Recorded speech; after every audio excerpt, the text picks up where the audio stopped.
Welcome back to Premier League Predictions. It's game week 26. Now, if you are looking for the supporter scores from last week, we have now shifted that to the end of the video, so stay to the very end for that. First up is Manchester City versus West Ham United.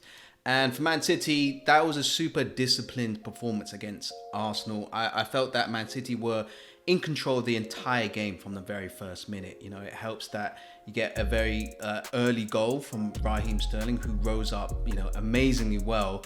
And that man, Riyad Mahrez, he was crucial in that game. Like he stood up the defender one-on-one, and it felt like you didn't know which way he was going, left, right, or was he going to shoot or cross it? And they were really attacking Arsenal the entire game. It kind of felt like an older brother was facing a younger brother in a fight, and at any time, if the younger brother got a lucky shot in, the older brother was going to win all the time. And that's 18 wins in a row now. That is incredible. Like, no one can stop City at this point. You know what, Gary? I like that big brother analogy. I like it so much. You know what? I'm actually going to steal it, because I think a little bit that Tottenham are like they are the bigger brother, but West Ham are the smaller brother that have just gone through a growth spurt, and they've just got that little bit bigger. And right now, the big brother's a little bit shit, a little bit scared. Sorry, not shit scared.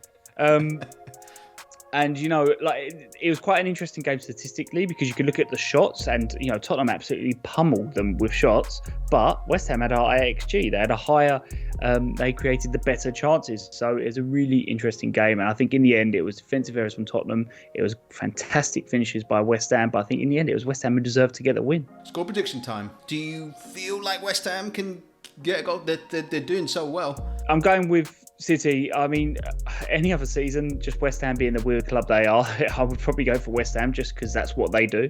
But I can't see past City, so I'm going 3-1 City. I'm going 2-0 Man City. I think I've got to back Man City until I actually see them lose, which I haven't. I don't remember them losing for a long time now. Next up is West Brom versus Brighton. And West Brom's last game, you may remember, it was that 0-0 draw with Burnley. And I think in the end, West Brom would be quite happy because they got that early man sent off, which was a good decision by Mike Dean. And I feel like the situation he's in now, whether it's a good or bad decision he makes, he's just the centre of attention. It's just that way now. There was a few other decisions which he called controversy, both for Burnley and both for West Brom. But I think on the whole, considering for 60 minutes they were a player down, they managed to pull off more shots than Burnley, which is very, very rare when you're a man down. So I think on the whole, it was a positive.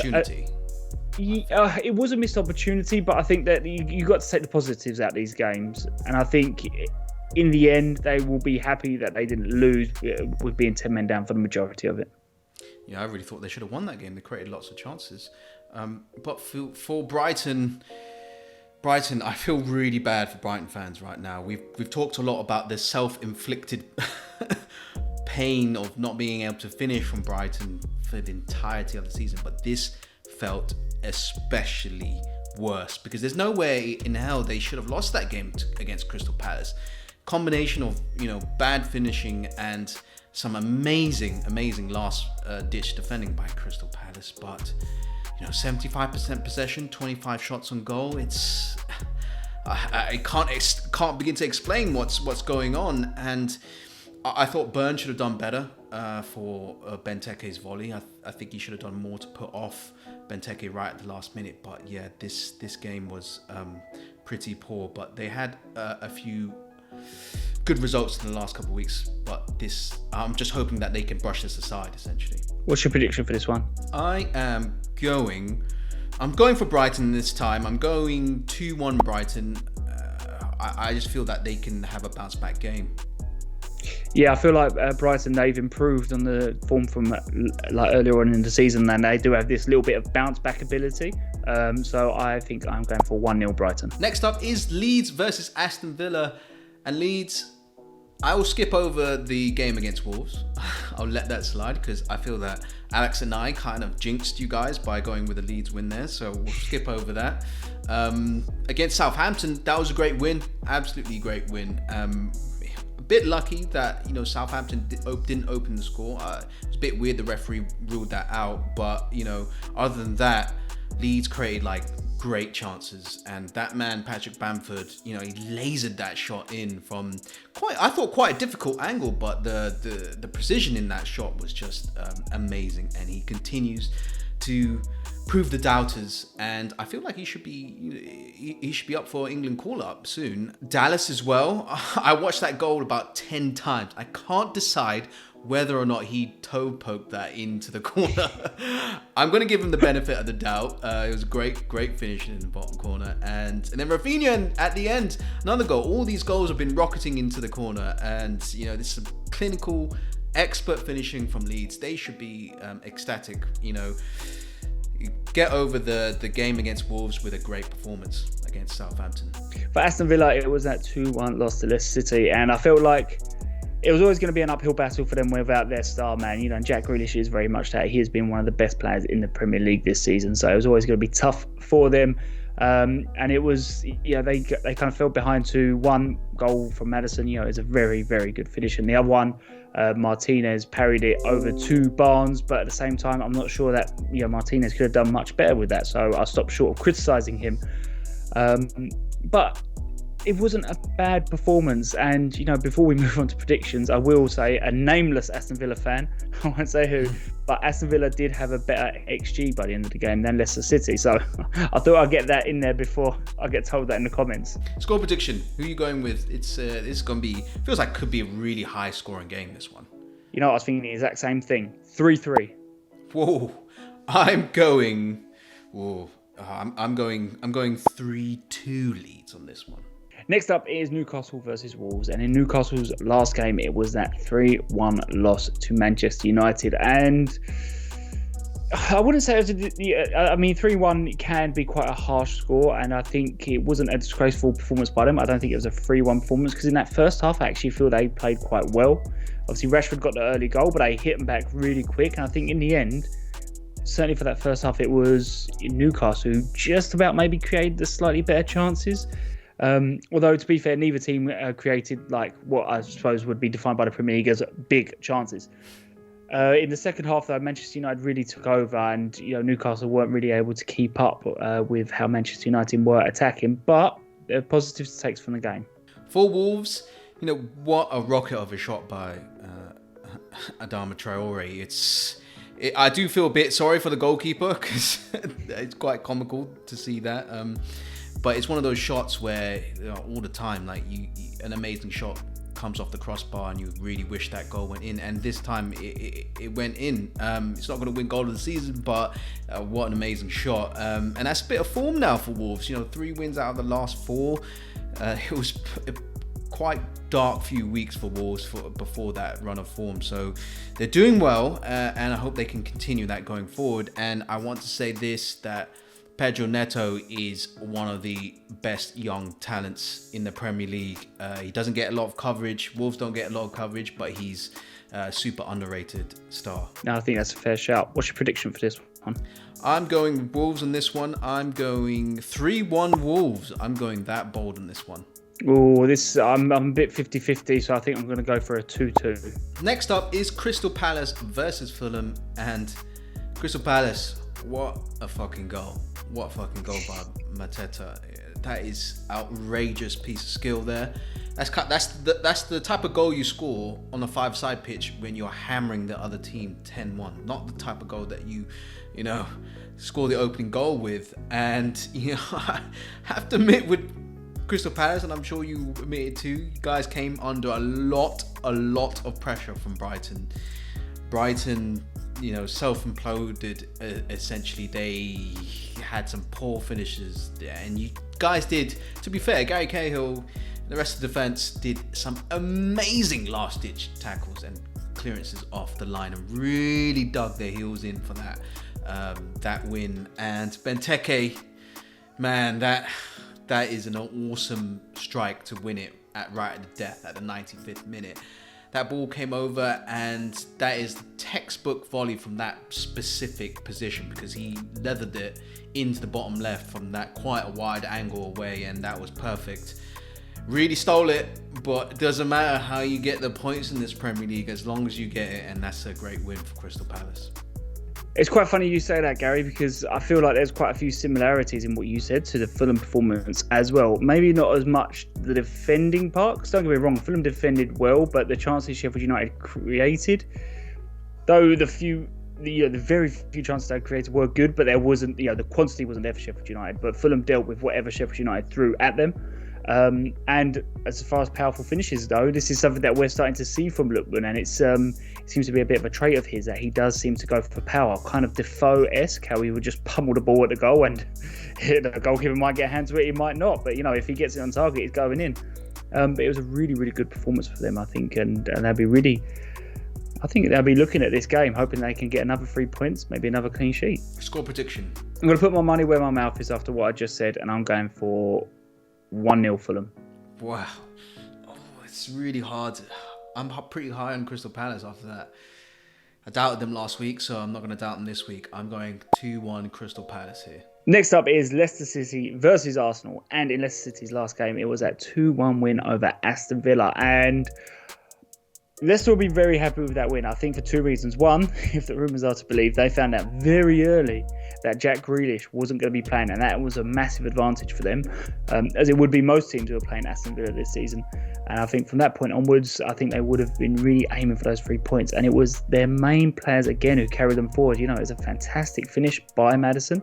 And the Harvey Barnes goal, I see some people criticising Martinez. I don't think that's fair, but I think what should get mentioned is that movement by Barnes. All the great goal scorers of yesteryear, all of them would have made that exact same movement as being in the right place at the right time, which it gets you the goal. So, those two are really on form at the moment, and I think Leicester as a whole are on very good form. So they might really do some damage against Arsenal if they get firing. For Arsenal, it was a very joyless game to watch. It really was. I really hate playing against Man City. It's kind of like you finally face a team that you're trying to pretend to be, but just the quality between the two sides are just that big. And can't tell you how embarrassing it is to concede a goal from someone who's like 5'4" from a header, when you've got two central defenders who are like over 6 foot, whatever. It is a super bad start. It kind of feels like that all the time against Man City. We're down like a couple goals, or we're down a goal very early on. And Man City had us at arm's length.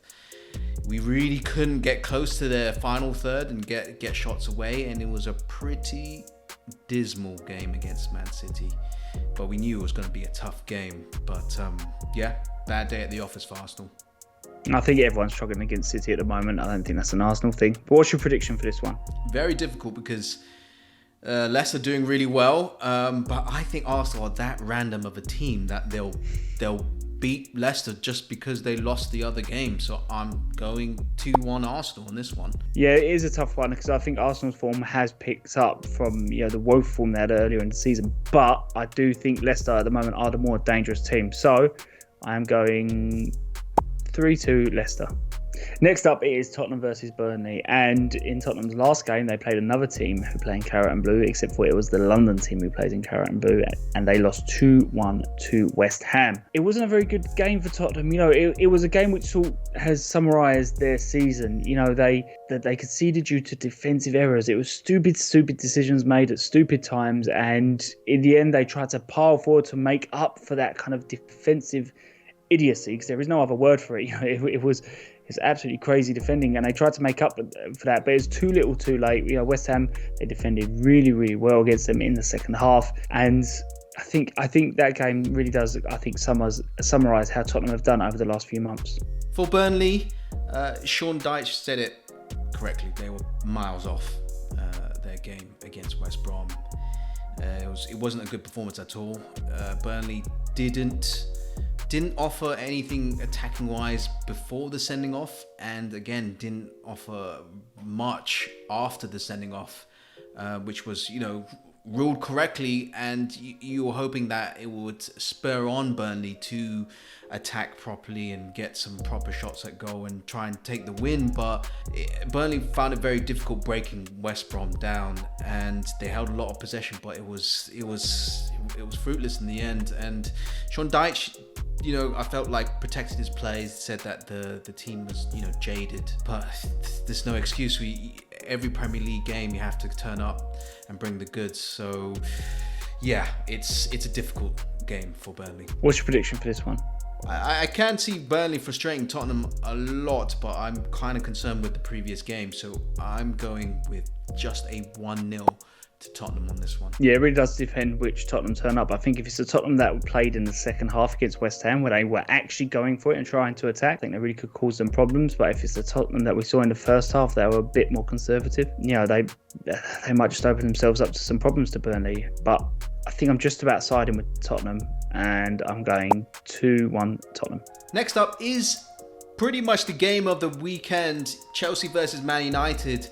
And for Chelsea's last game against Southampton, it was very frustrating to draw that, especially given the run Southampton were on.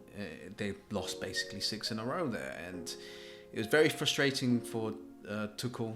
He was very animated on the sidelines, basically because he was very frustrated at his Chelsea side, essentially going down to that Minamino goal against the runner play. And I get the feeling that sometimes that happens when you're playing a back three.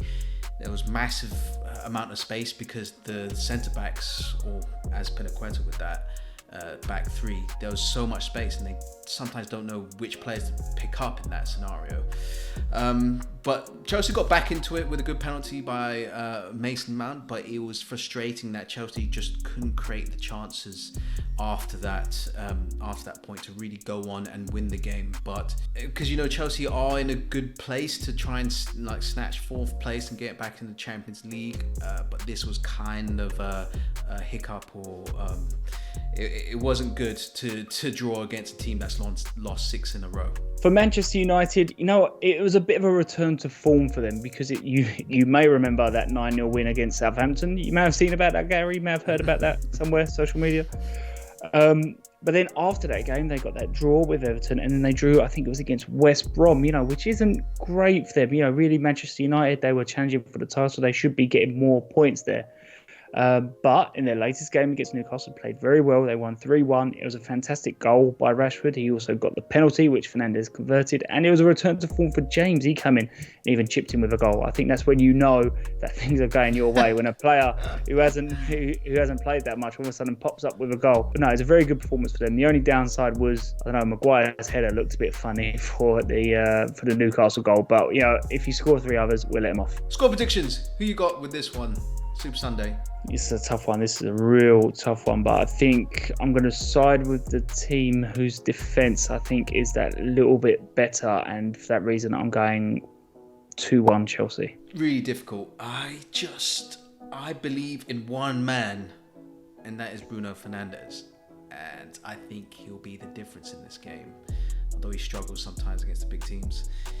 I'm going 2-1 Man United on this one. I think they're going to do it.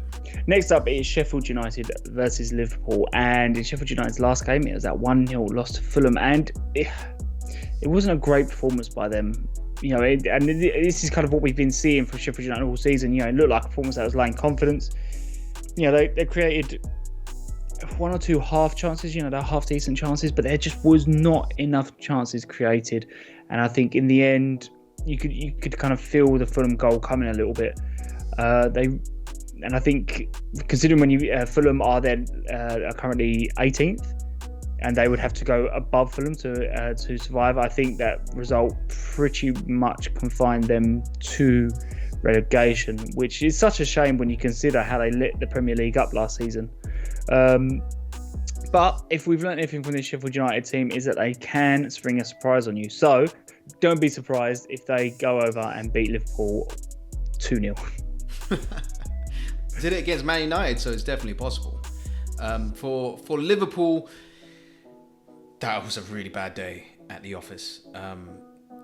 Liverpool low on confidence, poor in form, but you're hoping that a Merseyside derby would pick them up and they could get some form back in the Premier League, because it's a big deal, because West Ham, Everton, they're in amongst it with the Champions League, so it's not guaranteed the Champions League for Liverpool. You would think with their quality it is, but it's worrying times for Liverpool.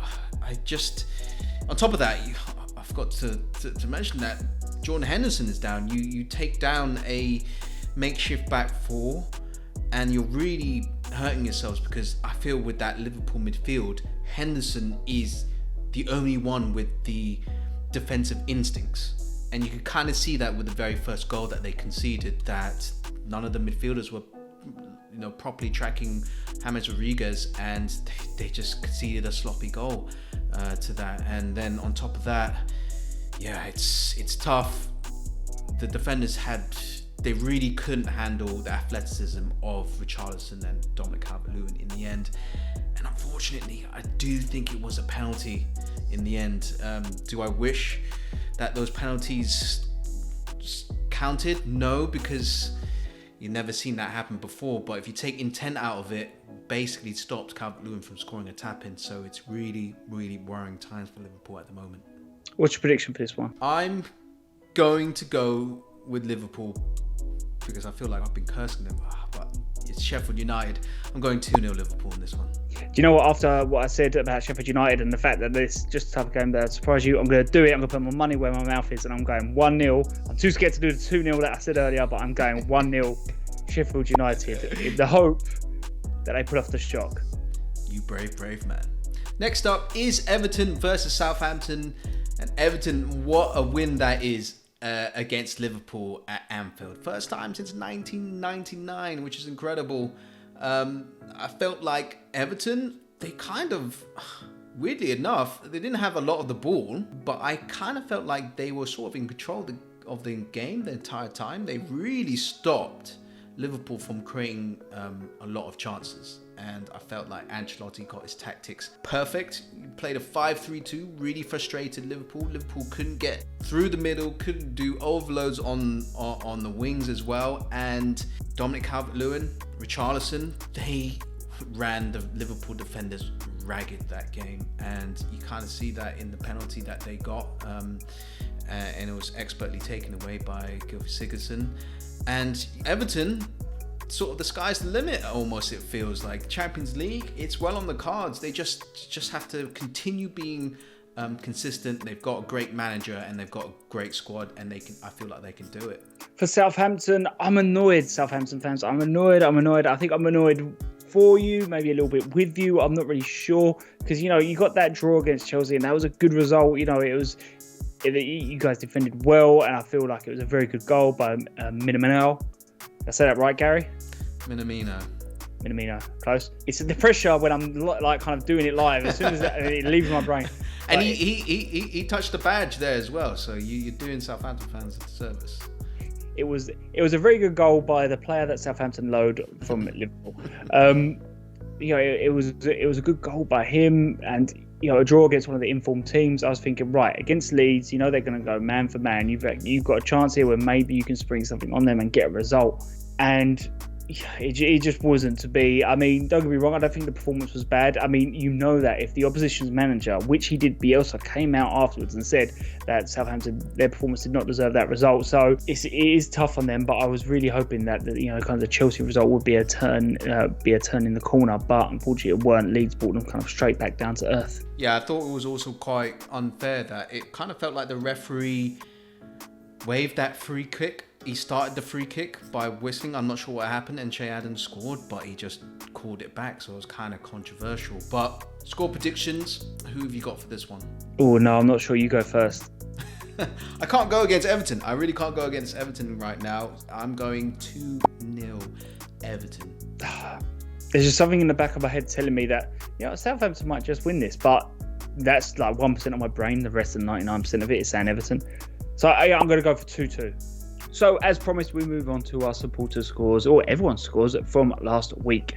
And our winner for last week, it is the Wycombe Wanderers fan. It is Kato Macro. Do let us know if we've said your name wrong, but very well done to you, Kato, and good luck for next week. Well done, and that's all for this week, Game 26. Good luck for your score predictions, and another round of football. Here we go.